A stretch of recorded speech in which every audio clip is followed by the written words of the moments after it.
चतुष्षष्टिकोट्याख्यविद्याप्रदं त्वां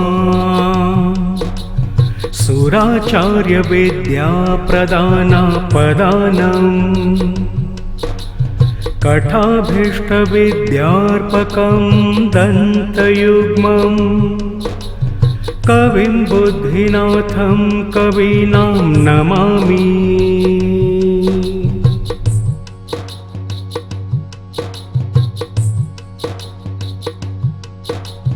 स्वनाथं प्रधानं महाविघ्ननाथं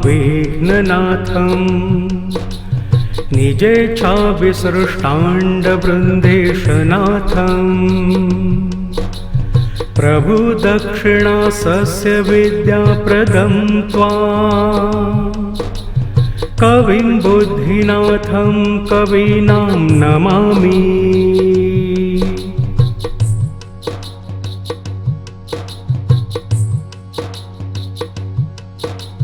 विभो व्यासशिष्यादिविद्याविशिष्ट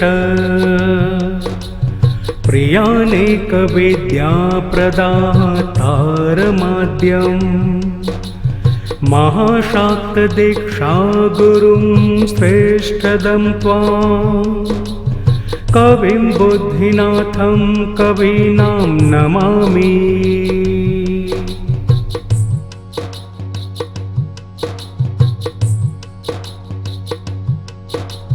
विधात्रे त्रयीमुख्यवेदांश्च योगम् महाविष्णवे चाग्माञ्जशङ्कराय दिशं तं च सूर्याय विद्यारहस्यम् कविं बुद्धिनाथं कवीनां नमामि।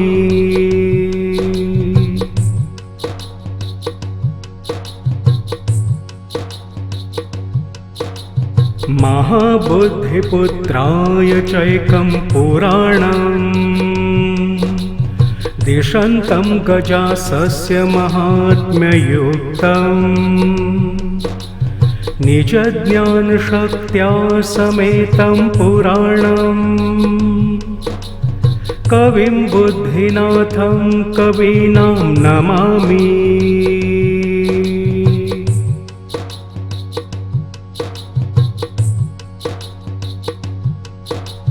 त्रयीशीर्षसारं रुचानेकमारं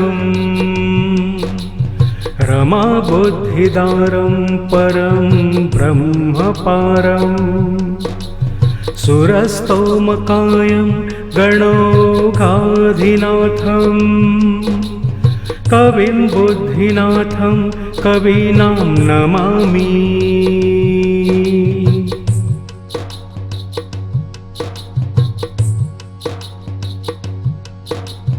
चिदानन्दरूपं मुनिधेयरूपं गुणातीतमीशं सुरेशं गणेशं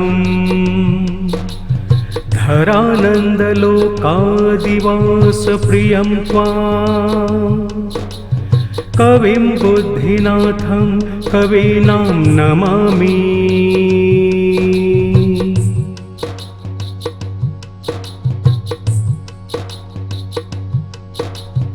अनेकप्रतारं सुरक्ताब्जहारं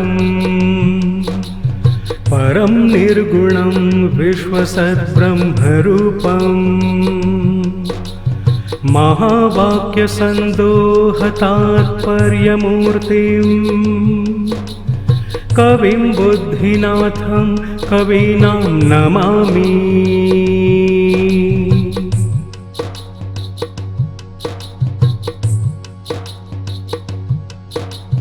इदं ये तु कव्यष्टकं भक्तियुक्ता त्रिसन्ध्यं पठन्ते गजास्यं स्मरन्तः कवित्वं सुवाक्यार्थमत्यद्भुतं ते लभन्ते प्रसादात् गणेशस्य मुक्तिम्।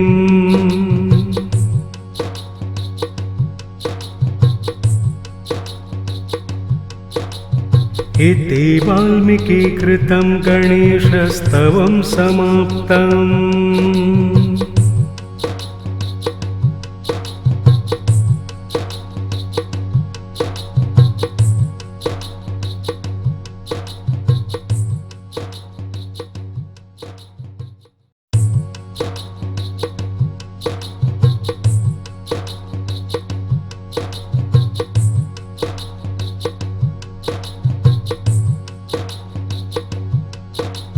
चतुष्षष्टिकोट्याख्यविद्याप्रदं त्वां सुराचार्यविद्याप्रदानापदानम् कठाभीष्टविद्यार्पकं दन्तयुग्मं कविं बुद्धिनाथं कवीनां नमामि।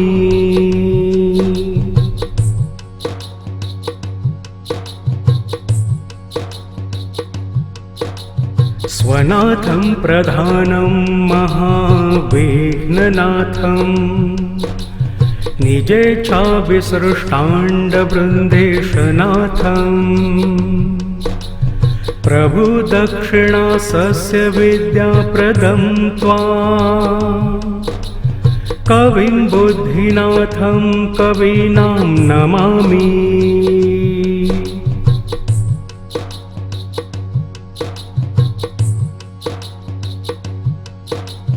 विभो व्यासशिष्यादिविद्याविशिष्ट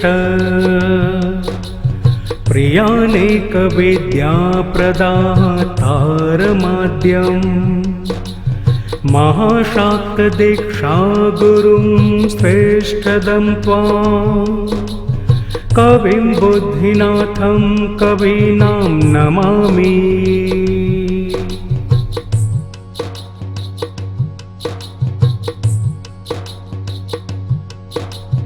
विधात्रे त्रयीमुख्यवेदांश्च योगम्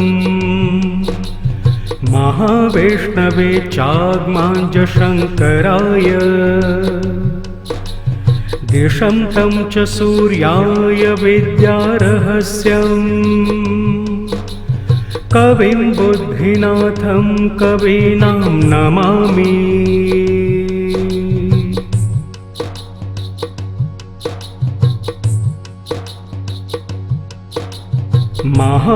महाबुद्धिपुत्राय चैकं पुराणम्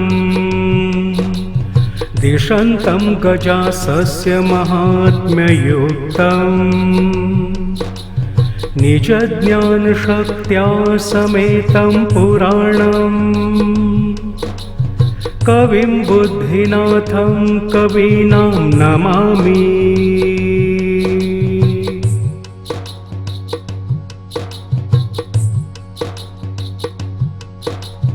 त्रयीशीर्षसारं रुचानेकमारम् रमाबुद्धिदारं परं ब्रह्मपारं सुरस्तोमकायं गणौघाधिनाथं कविं बुद्धिनाथं कवीनां नमामि।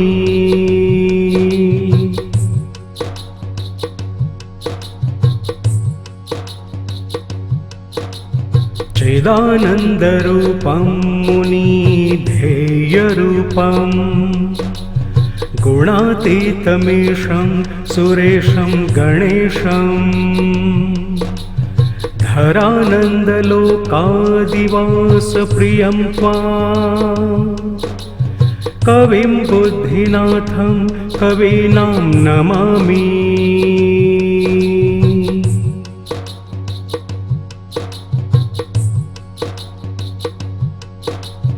अनेकप्रतारं स्वरक्ताब्जहारं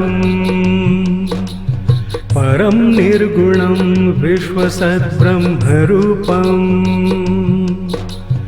महावाक्यसन्दोहतात्पर्यमूर्तिं कविं बुद्धिनाथं कवीनां नमामि।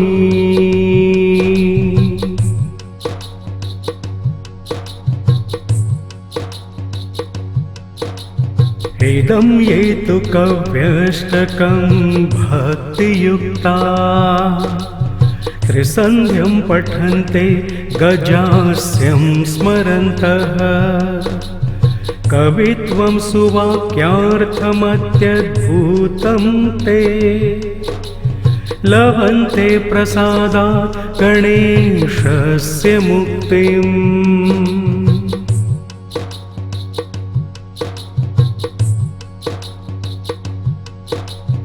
इति वाल्मीकिकृतं गणेशस्तवं समाप्तम्।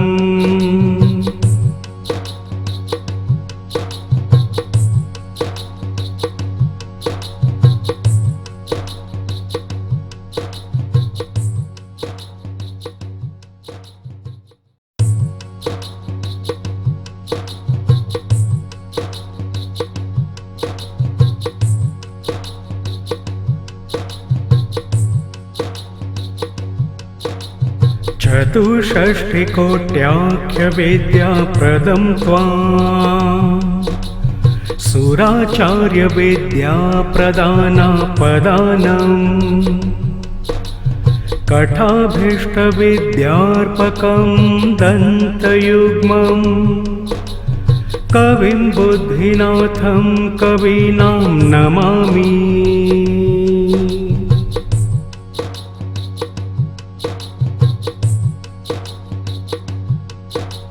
स्वनाथं प्रधानं महाविघ्ननाथं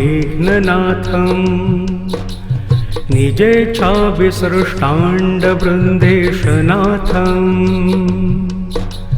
प्रभुदक्षिणासस्य विद्याप्रदं त्वां कविं बुद्धिनाथं कवीनां नमामि।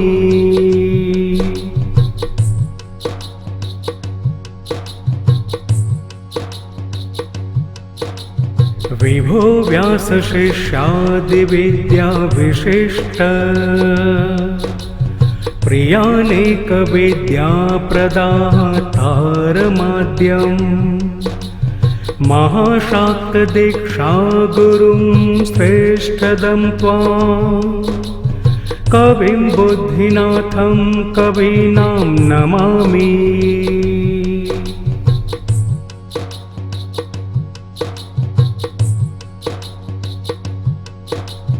विधात्रे त्रयीमुख्यवेदांश्च योगम्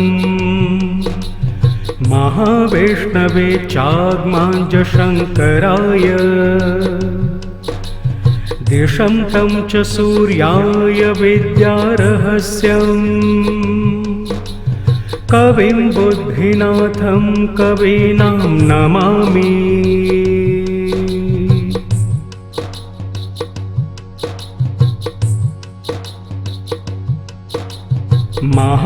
महाबुद्धिपुत्राय चैकं पुराणम्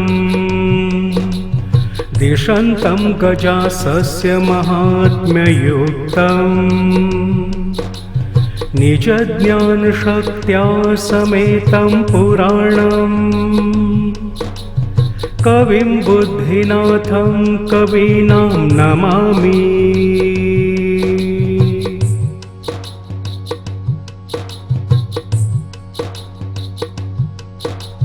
त्रयीशीर्षसारं रुचानेकमारं रमाबुद्धिदारं परं ब्रह्मपारं सुरस्तोमकायं गणौघाधिनाथं कविं बुद्धिनाथं कवीनां नमामि।